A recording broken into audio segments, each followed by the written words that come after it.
We said last time that politicians only want to tell good news stories, and we can understand that because that's how they get voted in. So even though we know that aeroplanes cause emissions and have to stop flying, politicians aren't going to say so. But what they will do is to support things that are going to grow. That's what we want to talk about in this film. We said that we have to have some restraint, but it turns out that restraints are the seeds of creativity and imagination. If you ask a composer to write a piece of music, they will not be able to do anything. The brief is too broad. But if you ask them for 37 seconds of music for 3 milk bottles and a bassoon that expresses tension, we could all have it go. The constraints are what releases our imagination. So it's helpful that we can articulate the restraints, because then it tells us what we're going to be able to, where the inventive space is. Here's the pie chart that we looked at last time, showing that the realistic trajectory to zero emissions involves closing things that are releasing emissions anyway, electrifying everything that uses any other form of energy, and then planning to use about half the amount of electricity we would otherwise require.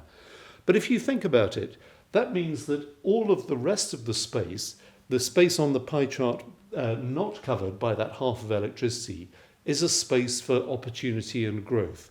And it doesn't matter whether we're looking at transport, where there's an opportunity for ways to connect people, to make better use of fewer vehicles, new ways of doing business with less movement of things and people around.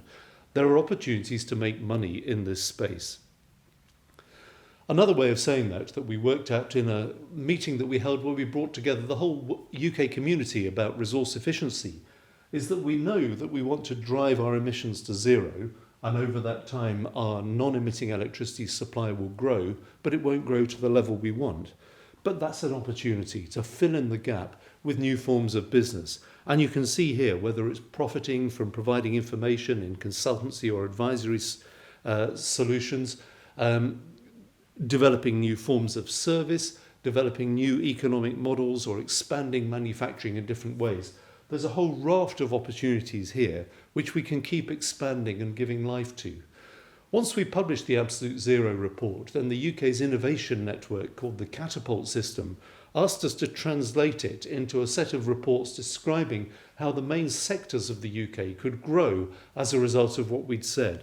And you'll find on our website a series of these reports showing that the energy sector can grow by delivering more increased energy efficiency, by finding new ways to shift our demand to match the available supply from variable supply from renewables. How installing electrification, for example, in the rail network is a profitable opportunity, decommissioning the old assets of the past and finding new forms of generation.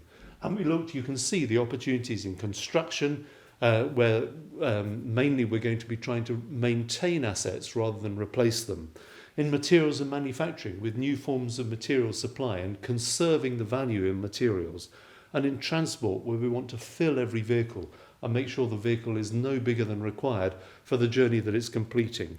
There are a raft of opportunities for new business growth here. And we can start giving specific examples of those.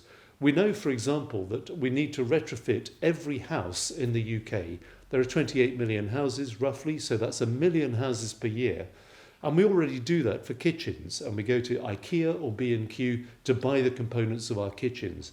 We're waiting for the IKEA of retrofit to be launched. If you think about how valuable that is, it might be £50,000 per house to do that project, paid back over 10 or 20 years of the energy bill. And that's an enormous revenue stream waiting to be taken by somebody who sets up the right supply chain. Only 1/3 of the rail track in the UK is electrified at the moment. The projects to do electrification are very small, but if somebody takes on the whole lot, they'll find whole new economies of scale in doing so and be able to profit from it. 2/3 of all the rooms in the UK are empty at any one time because we all have a sleeping space, a leisure space, and a working space, roughly. Reconfiguring rooms to use them for multiple purposes, for example, to switch an office space into a leisure space, requires new forms of furniture, new forms of access, new ways of sharing resources, and there are opportunities for profit within that. Simply using the spare car seats in your car, we're waiting for an Airbnb type business to sell the other car seats in your journey, which allows you as the driver to recoup some of the costs of motoring, while the passengers getting faster and more efficient access to point-to-point journeys. These are business opportunities that are waiting to happen. They haven't happened now because we've believed that we have an unlimited energy supply. And it's going to become increasingly true and apparent that we don't. And as that happens and as energy prices go up, we've seen a bit of that this year with the invasion of Ukraine, but it's going to grow and grow. Energy prices are going to stay high and keep increasing. Then even if a business isn't profitable immediately, we can anticipate what's going to happen as those energy prices go up. So we could start the business now to build the market ahead of future growth, like Tesla did 18 years before they made a profit. They did all of their growth based on investment. We could start a business in order to gain experience, to find the skills that are going to then turn into economies of scale in the future. We can anticipate cost changes. We can anticipate regulation changes. We saw how regulation has changed the car market so that it will be illegal to sell a non-electric car from 2030 onwards in the UK.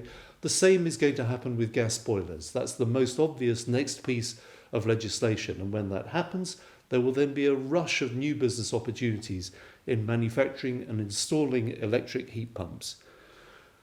What else is going to help? What else will motivate us to start new businesses in these areas?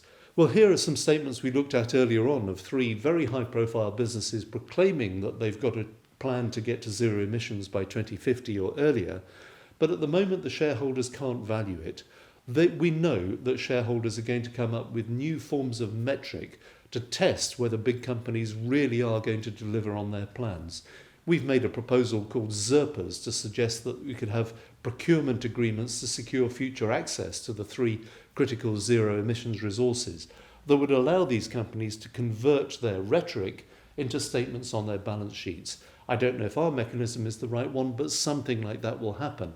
And as it does, it will increase investor pressure on entrepreneurship in low energy solutions like we've been describing in these films. There's also going to be political drivers. One of the obvious ones is that having signed the Climate Change Act into law, the government is now obliged through the National Audit Committee to confirm that its spending is consistent with the long-term goals of the Climate Change Act. We saw that happen when the Heathrow 3rd runway was overturned, and increasingly that will lead to pressure that government spending is aligned with the goals of zero emissions.